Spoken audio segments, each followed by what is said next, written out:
ವೈದ್ಯಕೀಯ ರೋಗ ನಿರ್ಣಯದ ಬಗ್ಗೆ ಮಾತನಾಡುವಾಗ ಅಂದ್ರೆ ಅಲ್ಲಿ ಒಂದು ರೀತಿಯ ನಿಖರತೆ ಇರುತ್ತೆ ಅಲ್ವಾ?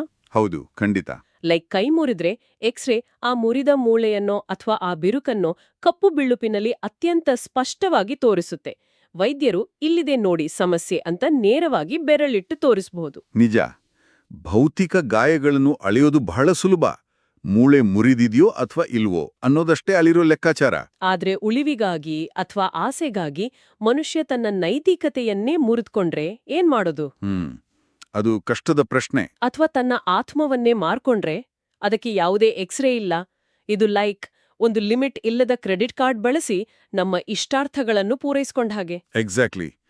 ಆ ಕ್ಷಣಕ್ಕೆ ಎಲ್ಲವೂ ಅದ್ಭುತವಾಗಿ ಕಾಣುತ್ತೆ. ಹೌದು, ನಮ್ಮ ಕೈಯಲ್ಲಿ ಅಧಿಕಾರವಿದೆ, ಎಲ್ಲವೂ ನಮ್ಮ ನಿಯಂತ್ರಣದಲ್ಲಿದೆ ಅನ್ನೋ ಒಂದು ಭ್ರಮೆ ಹುಟ್ಟುತ್ತೆ.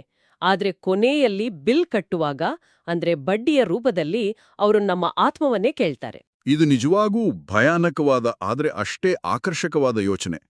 ಈ ಜ್ಞಾನದ ಪಯಣದಲ್ಲಿ ನಾವು ಪ್ರವೇಶಿಸುತ್ತಿರುವ ಜಗತ್ತು ಇಂತಹ ಅಧಿಕಾರದ ಒಪ್ಪಂದಗಳ ಅಥವಾ ಚೌಕಾಸಿಗಳ ಜಗತ್ತು. ಕರೆಕ್ಟ್.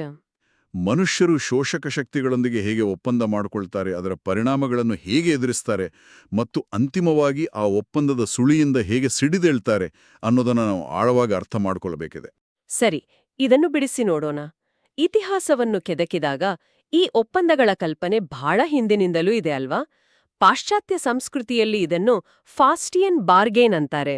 ಹೌದು, ಫಾಸ್ಟಿಯನ್ ಬಾರ್ಗೇನ್ ಅಂದ್ರೆ ನೇರವಾಗಿ ಪಿಶಾಚಿಯೊಂದಿಗೆ ಮಾಡಿಕೊಳ್ಳುವ ಒಪ್ಪಂದ. ಇದು ಕೇವಲ ಕತೆಗಳಲ್ಲ, ಐತಿಹಾಸಿಕವಾಗಿ ಜನ ಇದನ್ನ ನಿಜಕ್ಕೂ ನಂಬಿದ್ರು ತಾನೇ? ಖಂಡಿತ ನಂಬಿದ್ರು. ಇದು ಕೇವಲ ಒಂದು ನಂಬಿಕೆಯಾಗಿರ್ಲಿಲ್ಲ, ಒಂದು ರೀತಿಯ ಭಯ ಮಿಶ್ರಿತ ವಾಸ್ತವ ಆಗಿತ್ತು ಆ ಕಾಲದಲ್ಲಿ. ಓ, ನಿಜವಾಗ್ಲೂ? ಹೌದು. ಯೌವನ, ಅಪಾರ ಜ್ಞಾನ, ಸಂಪತ್ತು ಅಥವಾ ಅಧಿಕಾರಕ್ಕಾಗಿ ಮನುಷ್ಯರು ಪಿಶಾಚಿಯೊಂದಿಗೆ ರಕ್ತದಿಂದಲೇ ಸಹಿ ಮಾಡಿದ ಲಿಖಿತ ಒಪ್ಪಂದಗಳನ್ನು ಮಾಡಿಕೊಳ್ತಾ ಇದ್ರು ಅನ್ನೋ ಉಲ್ಲೇಖಗಳಿವೆ. ಮಾಟಗಾತಿಯರ ಗುರುತು ಅಂದ್ರೆ ವಿಚಿಸ್ ಮಾರ್ಕ್ ಅನ್ನೋ ಪರಿಕಲ್ಪನೆ ಕೂಡ ಇತ್ತು. ವಿಚಿಸ್ ಮಾರ್ಕ್ ಅಂದ್ರೆ ಏನು? ಆ ಪಿಶಾಚಿ ಮುಟ್ಟಿದ ಜಾಗನಾ? ಎಕ್ಸಾಕ್ಟ್ಲಿ. ಪಿಶಾಚಿ ಮುಟ್ಟಿದ ಜಾಗದಲ್ಲಿ ಒಂದು ಅಳಿಸಲಾಗದ ಗುರುತು ಮೂಡುತ್ತೆ ಮತ್ತು ಅಲ್ಲಿ ಯಾವುದೇ ನೋವಿನ ಸಂವೇದನೆ ಇರೋದಿಲ್ಲ ಅಂತ ನಂಬಲಾಗಿತ್ತು. ಅಂದ್ರೆ ನೋವೇ ಆಗದ ಜಾಗ. ಇದು ಆಶ್ಚರ್ಯಕರ. ಐತಿಹಾಸಿಕ ಉದಾಹರಣೆಗಳನ್ನು ನೋಡಿದ್ರೆ ನಿಜಕ್ಕೂ ಬೆರಗಾಗುವಂತಿದೆ. ಪೋಪ್ ಸಿಲ್ವೆಸ್ಟರ್ ಎರಡನೆಯವರ ಕಥೆಯನ್ನೇ ನೋಡಿ. ಹೌದು, ಅದು ಬಹಳ ಫೇಮಸ್ ಕಥೆ. ಅವರು ಇಡೀ ಕ್ರೈಸ್ತ ಜಗತ್ತಿನ ಧಾರ್ಮಿಕ ಮುಖಂಡರಾಗಿದ್ರೂ ಕೂಡ ಪಾಳೆಗಾರಿಕೆ ಪಡೆಯಲು ಪಿಶಾಚಿಯೊಂದಿಗೆ ಪಗಡೆಯಾಟ ಆಡಿದ್ರು ಅನ್ನೋ ದಂತಕಥೆ ಇದೆಯಲ್ವಾ? ಅಧಿಕಾರದ ಆಸೆ ಯಾರನ್ನೂ ಬಿಡಲ್ಲ ಅನ್ನೋದಕ್ಕೆ ಇದೊಂದು ಉದಾಹರಣೆ.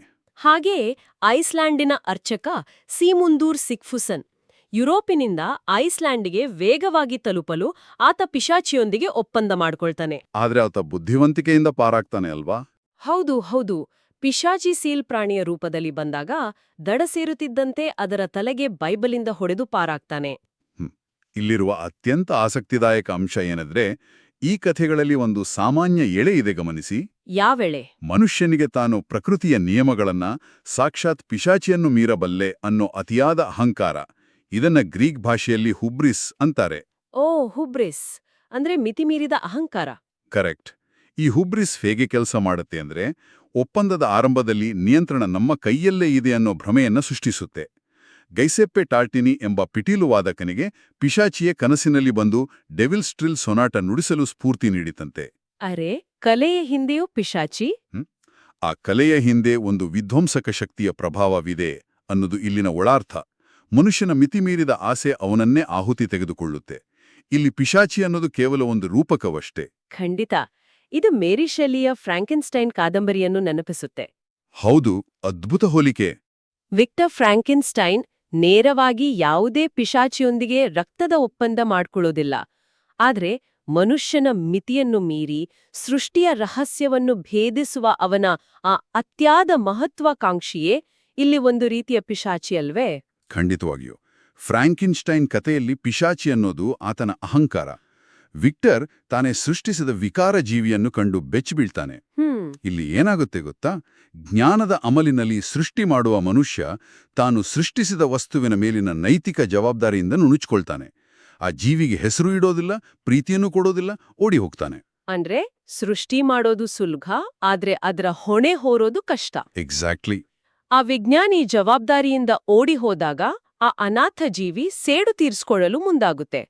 ವಿಕ್ಟರ್ನ ಅಹಂಕಾರವೇ ಅವನ ಪಾಲಿನ ಫಾಸ್ಟಿಯನ್ ಬಾರ್ಗೇನ್ ಆಗಿ ಪರಿಣಮಿಸುತ್ತೆ. ನಿಖರವಾಗಿ ಹೇಳಿದ್ರಿ. ವಿಕ್ಟರ್ನ ಒಂಟಿತನ ಮತ್ತು ಅವನ ಸೃಷ್ಟಿಯ ಒಂಟಿತನಗಳೆರಡೂ ಈ ಒಪ್ಪಂದದ ಭೀಕರ ಪರಿಣಾಮಗಳು. ಆದರೆ ಇಲ್ಲಿ ಇನ್ನೊಂದು ಆಯಾಮವನ್ನು ನಾವು ಗಮನಿಸಬೇಕು. ಯಾವ ಆಯಾಮ? ಫ್ರಾಂಟಿನ್‌ಸ್ಟೈನ್ನಂತಹ ಒಪ್ಪಂದಗಳು ಅಹಂಕಾರದಿಂದ ಹುಟ್ಟುತ್ತವೆ. ಆದರೆ ಎಲ್ಲಾ ಒಪ್ಪಂದಗಳು ಅಹಂಕಾರದಿಂದಲೇ ಹುಟ್ಟೋದಿಲ್ಲ. ಕೆಲವೊಮ್ಮೆ ಬದುಕಿನ ಅನಿವಾರ್ಯತೆಗಳು ಮನುಷ್ಯನನ್ನು ಇಂತಹ ಇಕ್ಕಟ್ಟಿಗೆ ಸಿಲುಕಿಸುತ್ತವೆ. ಅದ್ಭುತವಾದ ತಿರುವು. ಕಾಲ್ಪನಿಕ ಪಿಶಾಚಿಗಳು ಮತ್ತು ಅಹಂಕಾರದ ಕಥೆಗಳಿಂದ ನಾವು ವಾಸ್ತವದ ಅನಿವಾರ್ಯತೆಗಳತ್ತ ಬರೋಣ. ಜೀವ ಉಳಿಸಿಕೊಳ್ಳಲು ಬೇರೆ ದಾರಿಯೇ ಇಲ್ಲದಿದ್ದಾಗ ಮನುಷ್ಯ ಮಾಡುವ ಒಪ್ಪಂದಗಳು. ಹೌದು. ಇದಕ್ಕೆ ದ ಪ್ರೈಸ್ ಆಫ್ ಮರ್ಸಿ ಕಥೆಯ ಉದಾಹರಣೆ ಬಹಳ ಕರಾರುವಾಗಿ ಒಪ್ಪುತ್ತೆ. ಸೋಮು ಎಂಬ ಮುಗ್ಧ ಯುವಕನಿದ್ದಾನೆ. ಅವನ ತಾಯಿಯ ಆಪರೇಷನ್ಗೆ ತುರ್ತಾಗಿ ಹಣ ಬೇಕಿದೆ. ಬೇರೆ ಯಾವುದೇ ದಾರಿಯಿಲ್ಲದೆ ಆ ದೊಡ್ಡ ಅರಮನೆಯ ಒಡತಿ ಮಲ್ಲಿಕಾರ ಬಳಿ ಸಹಾಯ ಕೇಳಲು ಹೋಗ್ತಾನೆ. ಇಲ್ಲಿ ಮಲ್ಲಿಕಾಳ ಪಾತ್ರ ಬಹಳ ಮುಖ್ಯ. ಹೌದು. ಮಲ್ಲಿಕಾ ತಾನು ಅನುಭವಿಸುತ್ತಿರುವ ತೀವ್ರ ಒಂಟಿತನವನ್ನು ಸೋಮುವಿನ ಅಸಹಾಯಕತೆಯನ್ನ ಬಳಸಿಕೊಳ್ಳುತ್ತಾಳೆ. ಈ ಕಥೆಯ ಮನೋವೈಜ್ಞಾನಿಕ ಆಯಾಮವನ್ನು ನಾವು ವಿಶ್ಲೇಷಿಸಲೇಬೇಕು. ಮಲ್ಲಿಕಾ ಇಲ್ಲಿ ಕೇವಲ ಒಬ್ಬ ಕೆಟ್ಟ ವ್ಯಕ್ತಿಯಲ್ಲ, ಅವಳು ಕೂಡ ತನ್ನ ಒಂಟಿತನದ ಬೇಗೆಯಲ್ಲಿ ಬೇಯುತ್ತಿರುವವಳು. ಅಂದ್ರೆ ಅವಳು ಒಂದು ರೀತಿಯ ಬಲಿಪಶುವಾ? ಒಂದು ರೀತಿಯಲ್ಲಿ ಹೌದು. ಸಮಾಜದ ಕಣ್ಣಿಗೆ ಇದು ತಪ್ಪು, ಆದರೆ ನನ್ನ ಹಸಿದ ಮನಸ್ಸಿಗೆ ಇದು ಅನಿವಾರ್ಯ ಅಂತ ಅವಳು ತನ್ನ ಕೃತ್ಯವನ್ನು ಸಮರ್ಥಿಸಿಕೊಳ್ತಾಳೆ. ಹಣದ ಬದಲಾಗಿ ಸೋಮುವಾರ ರಾತ್ರಿ ಅವಳ ದೈಹಿಕ ಆಸೆಯನ್ನು ಪೂರೈಸಬೇಕಾಗತ್ತೆ. ಇಲ್ಲಿ ಶೋಷಣೆ ಬಹಳ ಸೂಕ್ಷ್ಮವಾಗಿ ನಡೆಯುತ್ತೆ. ಅಸಹಾಯಕತೆಯ ಹೊದಿಕೆಯಲ್ಲಿ ಅಲ್ವಾ? ಒಪ್ಪಂದದ ಷರತ್ತುಗಳು ಮುಗಿಯುತ್ತವೆ. ಸೋಮುವಿಗೆ ಆಪರೇಷನ್ಗೆ ಹಣ ಸಿಗುತ್ತೆ. ಅವನ ತಾಯಿ ಬದುಕ್ತಾಳೆ. ಆರ್ಥಿಕವಾಗಿ ಆ ಒಪ್ಪಂದ ಯಶಸ್ವಿಯಾಯಿತು. ಆದ್ರೆ ಸೋಮುವಿನ ಮನಸ್ಸಿನ ಕಥೆ ಏನು? ಅದೇ ಇಲ್ಲಿನ ದುರಂತ. ತಾಯಿಯನ್ನು ಉಳಿಸಿಕೊಂಡೆ ಅನ್ನೋ ಖುಷಿಗಿಂತ ತನ್ನ ದೇಹವನ್ನು, ತನ್ನ ನೈತಿಕತೆಯನ್ನು ಮಾರಿಕೊಂಡೆ ಅನ್ನೋ ಅಪರಾಧ ಪ್ರಜ್ಞೆ ಅವನನ್ನು ಕೊಲ್ಲುತ್ತೆ. ತಾಯಿಯ ಜೀವದ ಬದಲಾಗಿ ತನ್ನ ಆತ್ಮವನ್ನೇ ಬಲಿಕೊಟ್ಟೆ ಅನ್ನೋ ಭಾವನೆ ಅವನನ್ನು ಕಾಡುತ್ತೆ. ಇದು ವ್ಯವಸ್ಥೆ ಸೃಷ್ಟಿಸುವ ಅತ್ಯಂತ ಕ್ರೂರವಾದ ಇಕ್ಕಟ್ಟು. ಸೋಮುವಿನ ಬಳಿ ಬೇರೆ ಆಯ್ಕೆಯೇ ಇರಲಿಲ್ಲ. ಇದೇ ರೀತಿಯ ಅನಿವಾರ್ಯತೆಯ ಇನ್ನೊಂದು ಮುಖವನ್ನು ನಾವು ಸಾಂಸ್ಥಿಕ ಮಟ್ಟದಲ್ಲಿ ನೋಡ್ಬೋದು. ಅಂದ್ರೆ ಆರ್ಥರ್ ಮಿಲ್ಲರ್ ಅವರ ಪ್ರಸಿದ್ಧ ನಾಟಕ ಡೆತ್ ಆಫ್ ಅ ಸೇಲ್ಸ್ಮ್ಯಾನ್ನಲ್ಲಿ. ಹೌದು, ವಿಲ್ಲಿ ಲೋಮನ್ ಎಂಬ ಸೇಲ್ಸ್ಮ್ಯಾನ್ನ ಕಥೆ ಇದು. ಇಲ್ಲಿ ಪಿಶಾಚಿ ಯಾವ ವ್ಯಕ್ತಿಯೂ ಅಲ್ಲ, ಬದಲಾಗಿ ಅದು ಅಮೆರಿಕನ್ ಡ್ರೀಮ್ ಅನ್ನೋ ಒಂದು ಬೃಹತ್ ಭ್ರಮೆ. ಅಂದ್ರೆ ಕೇವಲ ಜನಪ್ರಿಯತೆ, ವರ್ಚಸ್ಸು ಮತ್ತು ಆಕರ್ಷಕ ಮಾತುಗಳಿದ್ರೆ ಯಶಸ್ಸು ತಾನಾಗಿಯೇ ಒಲಿದು ಬರುತ್ತೆ, ಸಮಾಜದಲ್ಲಿ ದೊಡ್ಡ ಸ್ಥಾನಮಾನ ಸಿಗುತ್ತೆ ಅನ್ನೋ ಆ ಭ್ರಮೆ ಅಲ್ವೇ? ಎಕ್ಸಾಕ್ಟ್ಲಿ, ಅದೇ ಭ್ರಮೆ. ವಿಲ್ಲಿ ಲೋಮನ್ ಈ ಭ್ರಮೆಗೆ ತನ್ನ ಇಡೀ ಜೀವನವನ್ನೇ ಮಾರಿಕೊಳ್ತಾನೆ. ವಾಸ್ತವದಲ್ಲಿ ಯಶಸ್ಸು ಸಿಗೋದು ಕಠಿಣ ಶ್ರಮ ಪಡುವ, ಯಾವುದೇ ಆಕರ್ಷಣೆಯಿಲ್ಲದ ಬರ್ನಾರ್ಡ್ನಂತಹ ಪಾತ್ರಕ್ಕೆ. ಆದ್ರೆ ವಿಲ್ಲಿ ಬಂಡವಾಳಶಾಹಿ ವ್ಯವಸ್ಥೆಯ ಆಕರ್ಷಕ ಜಾಹೀರಾತುಗಳಿಗೆ ಬಲಿಯಾಗಿರ್ತಾನೆ.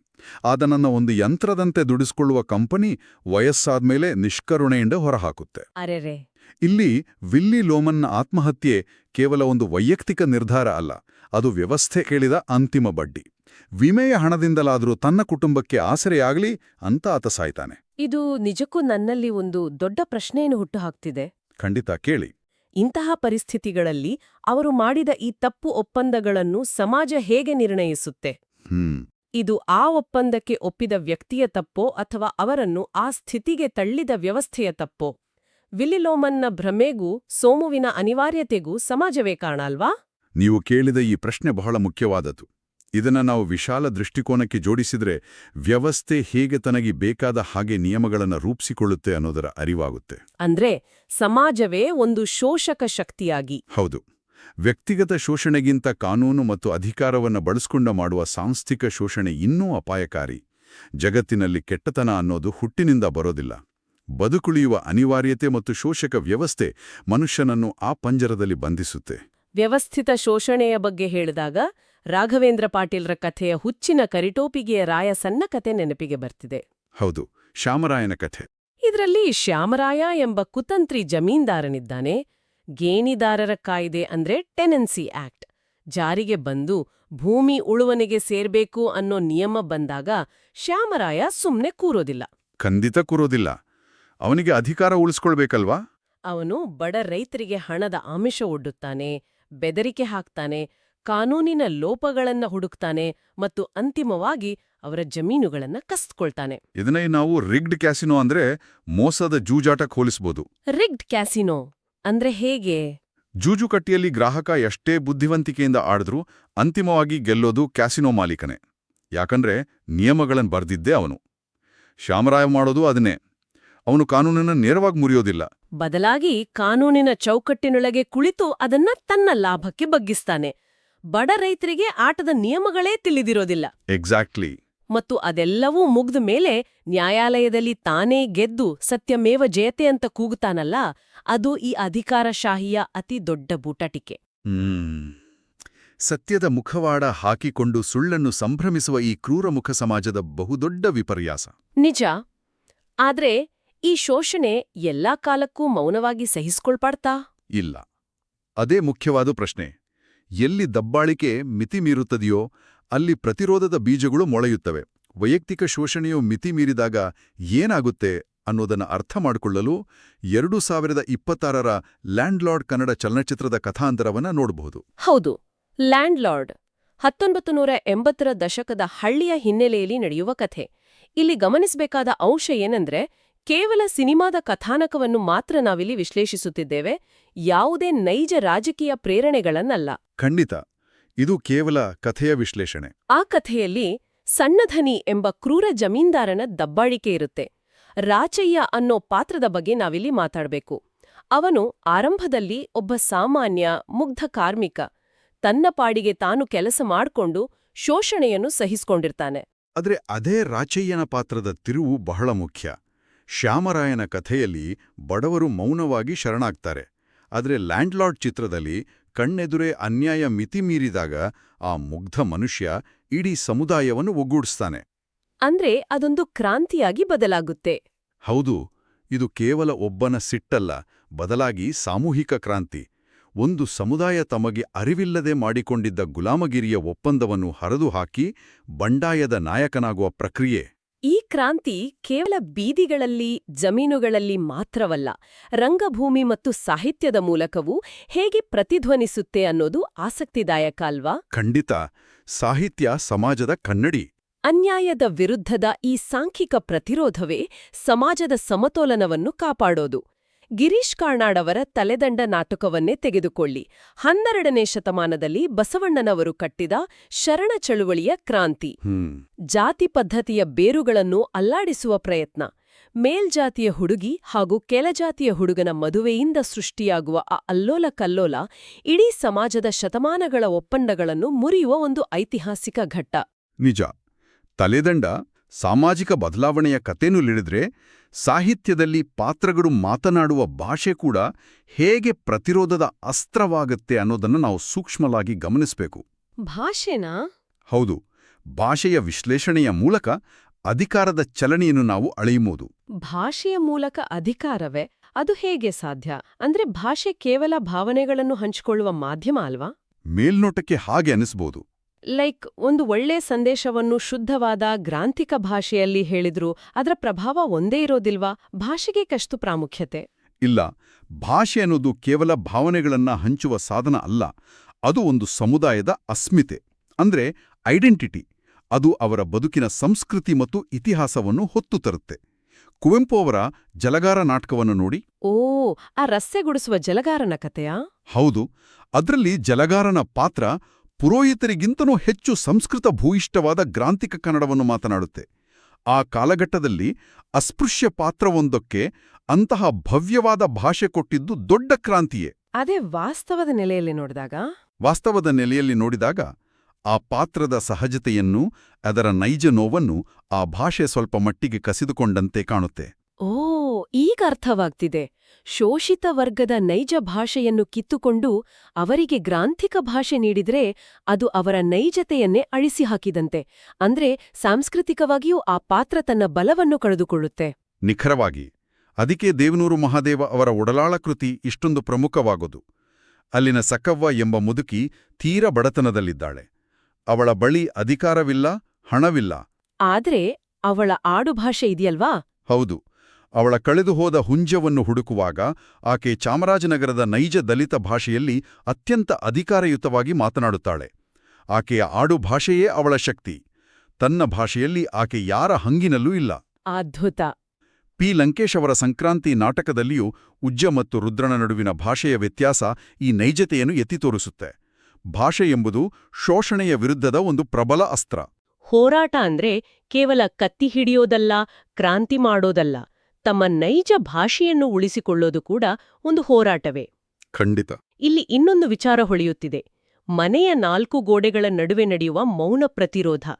ಮಹಿಳೆಯರು ಪುರುಷಪ್ರಧಾನ ಸಮಾಜದೊಂದಿಗೆ ಮಾಡಿಕೊಳ್ಳಬೇಕಾಗಿ ಬರುವ ಒಪ್ಪಂದಗಳು ಮತ್ತು ಅದರ ವಿರುದ್ಧ ಅವರು ಹೂಡುವ ಮೌನ ಕ್ರಾಂತಿ. ಇದು ನಾವು ಚರ್ಚಿಸಲೇಬೇಕಾದ ಅತ್ಯಂತ ಪ್ರಬಲವಾದ ವಿಷಯ. ಸಮಾಜ ಮಹಿಳೆಯ ಮೇಲೆ ಹೇರುವ ನಿಯಮಗಳು, ಅವಳಿಂದ ನಿರೀಕ್ಷಿಸುವ ತ್ಯಾಗಗಳು ಕೂಡ ಒಂದು ರೀತಿಯ ಫಾಸ್ಟಿಯನ್ ಒಪ್ಪಂದಗಳೇ. ಹೌದು, ನಿಜಕ್ಕೂ. ಈ ಮೌನ ಪ್ರತಿರೋಧವನ್ನ ಕಾಸರಗೋಡಿನ ಬ್ಯಾರಿ ಸಮುದಾಯದ ಹಿನ್ನೆಲೆಯಲ್ಲಿ ಸಾರಾ ಅಬುಬಕರ್ ಅವರು ಅದ್ಭುತವಾಗಿ ಚಿತ್ರಿಸಿದ್ದಾರೆ. ಬ್ಯಾರಿ ಸಮುದಾಯದ ಮೊದಲ ಸುಶಿಕ್ಷಿತ ಮಹಿಳೆಯಾದ ಅವರು ತಮ್ಮ ಚಂದ್ರಗಿರಿಯ ತೀರದಲ್ಲಿ ಕಾದಂಬರಿಯಲ್ಲಿ ನಾದಿರಾಳ ಪಾತ್ರವನ್ನು ಸೃಷ್ಟಿಸುತ್ತಾರೆ. ನಾದಿರಾಳ ಪಾತ್ರ. ಹೌದು. ಆಕೆಯ ಸ್ವಾತಂತ್ರ್ಯದ ಹುಡುಕಾಟ ಮತ್ತು ಆಕೆ ಮೇಲೆ ಹೇರಲಾದ ಧಾರ್ಮಿಕ ಕಟ್ಟಳೆಗಳ ವಿರುದ್ಧದ ಹೋರಾಟ ನಿಜಕ್ಕೂ ಮನಕಲುಕುವಂತಹುದು. ಇದೇ ರೀತಿಯ ಮೌನವಾದ ಆದ್ರೆ ಬಲವಾದ ಪ್ರತಿರೋಧವನ್ನು ಸತ್ಯಜಿತ್ ರೇ ಅವರ ಚಾರುಲತಾ ಚಲನಚಿತ್ರದಲ್ಲೂ ಕಾಣಬಹುದಲ್ವಾ?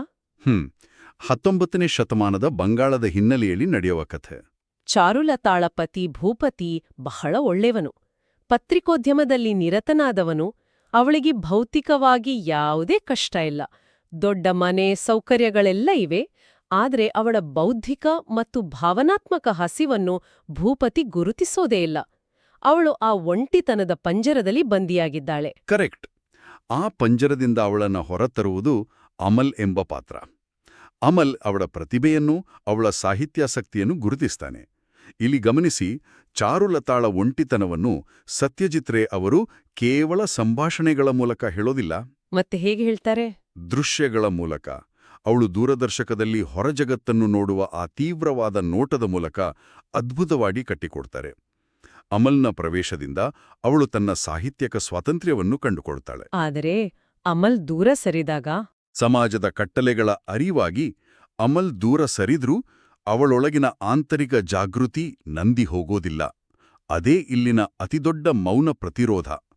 ತಾನು ಕೇವಲ ಮನೆಯ ಒಡತಿಯಲ್ಲ, ತನ್ನೊಳಗೊಂದು ಜೀವಂತ ಮನಸ್ಸಿದೆ ಅನ್ನೋದನ್ನ ಅವಳು ಕಂಡುಕೊಳ್ತಾಳೆ. ಎಷ್ಟು ಸುಂದರವಾದ ವಿವರಣೆ! ಶರತ್ಚಂದ್ರ ಚಟರ್ಜಿಯವರ ಪರಿಣಿತ ಕಾದಂಬರಿಯಲ್ಲಿಯೂ ಲಲಿತಾಳ ಪಾತ್ರ ಇಂಥದ್ದೇ ಒಂದು ಮೌನ ಸಹನೆಯನ್ನು ತೋರಿಸುತ್ತೆ. ಹೌದು, ಲಲಿತಾ ಮತ್ತು ಶೇಖರ್ ಕಥೆ. ಲಲಿತಾ ಮತ್ತು ಶೇಖರ್ ನಡುವೆ ಪ್ರೀತಿಯಿದೆ. ಆದ್ರೆ ಶೇಖರ್ನ ಅಹಂಕಾರ ಮತ್ತು ಅವರಿಬ್ಬರ ನಡುವಿನ ಅಂತಸ್ತಿನ ಕಂದಕ ಬಹಳ ದೊಡ್ಡದಿದೆ. ಶೇಖರ್ ಅವಳನ್ನು ಪದೇ ಪದೇ ನೋಯಿಸಿದ್ರೂ ಲಲಿತಾ ತನ್ನ ಪ್ರೀತಿಯನ್ನು ಸಾಬೀತುಪಡಿಸಲು ಅಂಗಲಾಚೋದಿಲ್ಲ. ಸರಿಯಾಗಿ ಹೇಳಿದ್ರಿ. ಲಲಿತಾಳ ಆ ಮೌನವೇ ಅವಳ ಅಸ್ತ್ರ. ಅವಳು ಪುರುಷಪ್ರಧಾನ ಸಮಾಜದ ನಿಯಮಗಳಿಗೆ ತಲೆಬಾಗೋದಿಲ್ಲ. ನನ್ನ ಪ್ರೀತಿಯನ್ನು ನೀನೇ ಅರ್ಥ ಮಾಡ್ಕೊಳ್ಬೇಕು, ನಾನು ಭಿಕ್ಷೆ ಬೇಡೋದಿಲ್ಲ ಅಂತ ಅಲ್ವಾ? ಎಕ್ಸಾಕ್ಟ್ಲಿ. ಅವಳ ಆಂತರಿಕ ಶಕ್ತಿ ಆ ಮೌನದಲ್ಲೇ ಅಡಗಿದೆ. ಈ ಎಲ್ಲಾ ಮಹಿಳಾ ಪಾತ್ರಗಳು ಸಮಾಜ ತಮಗೆ ಅರಿವಿಲ್ಲದೆ ಬರೆದಿದ್ದ ಗುಲಾಮಗಿರಿಯ ಒಪ್ಪಂದಗಳನ್ನು ತಮ್ಮದೇ ಆದ ಮೌನ ಹಾಗೂ ಬೌದ್ಧಿಕ ಶಕ್ತಿಯಿಂದ ಮುರಿದಾಕ್ತಾವೆ. ಅಂದ್ರೆ ವ್ಯವಸ್ಥೆ ಎಷ್ಟೇ ಬಲಶಾಲಿಯಾಗಿದ್ರೂ, ಶೋಷಣೆ ಎಷ್ಟೇ ಮಿತಿಮೀರಿದ್ರೂ ಮಾನವನ ಸ್ವಾಭಿಮಾನ ಆ ಒಪ್ಪಂದಗಳನ್ನು ಯಾವುದೋ ಒಂದು ರೂಪದಲ್ಲಿ ಮುರಿಯತ್ತಲ್ವಾ? ಹೌದು, 100% ನಿಜ. ಅದು ರಾಚಯ್ಯನಂತೆ ಸಾಮೂಹಿಕ ಬಂಡಾಯವಾಗಿರಬಹುದು, ಸಕವ್ವಳಂತೆ ಭಾಷೆಯ ಮೂಲಕದ ಪ್ರತಿರೋಧವಾಗಿರಬಹುದು, ಅಥವಾ ಚಾರುಲತಾ, ಲಲಿತಾಳಂತಹ ಮೌನ ಸಹನೆಯಾಗಿರಬಹುದು. ಒಟ್ಟಾರೆಯಾಗಿ ಹೇಳುವುದಾದ್ರೆ, ಕಾಲ್ಪನಿಕ ಪಿಶಾಚಿಗಳಿಂದ ಹಿಡಿದು ಅಧಿಕಾರದ ಮದ, ಬದುಕಿನ ಅನಿವಾರ್ಯತೆಗಳು ಹಾಗೂ ವ್ಯವಸ್ಥೆಯ ಶೋಷಣೆಯವರೆಗೆ ಮನುಷ್ಯರು ಮಾಡುವ ಒಪ್ಪಂದಗಳನ್ನು ನಾವಿಂದು ನೋಡಿದೆವು. ಹೌದು. ಕಥೆಯ ಪಿಶಾಚಿಗಳು, ದಬ್ಬಾಳಿಕೆ ಮಾಡುವ ಜಮೀನ್ದಾರರು, ಭ್ರಮೆ ಹುಟ್ಟಿಸುವ ಬಂಡವಾಳಶಾಹಿ ಇವೆಲ್ಲವೂ ಬೇರೆ ಬೇರೆ ಕಾಲಘಟ್ಟದ ಅಧಿಕಾರದ ಒಪ್ಪಂದಗಳು. ಆದ್ರೆ ಈ ಚರ್ಚೆ ಇಲ್ಲಿಗೆ ಮುಗಿಯೋದಿಲ್ವಾ? ಇಲ್ಲ.